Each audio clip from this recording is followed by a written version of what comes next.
Eastern Police District nagsagawa ng Salamat Kapatid Program para sa 4 na retiree na nagbigay ng serbisyo publiko at sakripisyo sa bansa.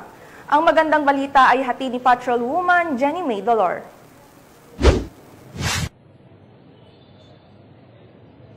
Apat ni retirees ang binigyang parangal sa Salamat Kapatid Program ng EPD sa araw ng kanilang pagre-retiro. Ang nasabing programa ay pinasinayaan ni Police Brigadier General Aden Tupas Lagradante, District Director ng EPD, kasama ang iba pang opisyal ng EPD at dinaluhan din ito ng mga pamilya ng mga nagretiro. Ang 4 na retirees na binigyang parangal ay sina Police Executive Master Sergeant Marlon C. Climacosa mula sa Mandaluyong City Police Station, Police Executive Master Sergeant Edmond S. Baclig ng EPD DMFB, Police Senior Master Sergeant Jake E. Salcedo at Police Staff Sergeant Pasita Opura na parehong mula sa Pasig City Police Station.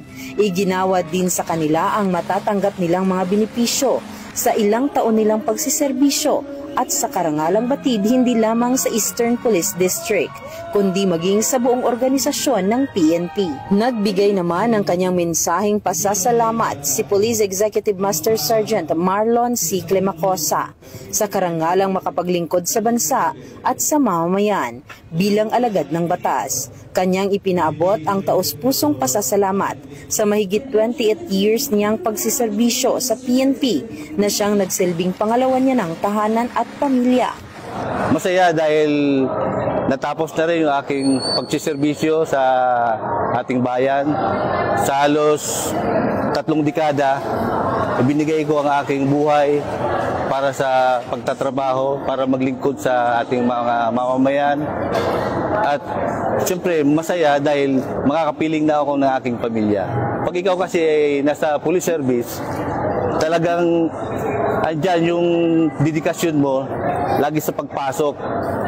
May mga times na kailangan ka sa inyong tahanan pero wala ka. Salamat naman at yun ay naiintindihan ng aking may bahay. Ang mensahe ko naman sa ating mga kapulisan, sa pagtitiyaga, maaabot mo rin, mararating mo rin ang minimit mo sa buhay. Na matatanggap po yung karangalan ba na pagsiservisyo mo sa bayan. Sa inyong pagre-retiro, ito'y hindi katapusan kundi panimulang yugto ng inyong buhay. Saludo ang buong kapulisan ng Eastern Police District sa inyong serbisyo at paglilingkod sa ating bayan. Mula dito sa Eastern Police District, ako po inyong Police News Network Correspondent, Patrolwoman Jenny Dolor, alagad ng batas, tagataguyod ng Balitang Pulis.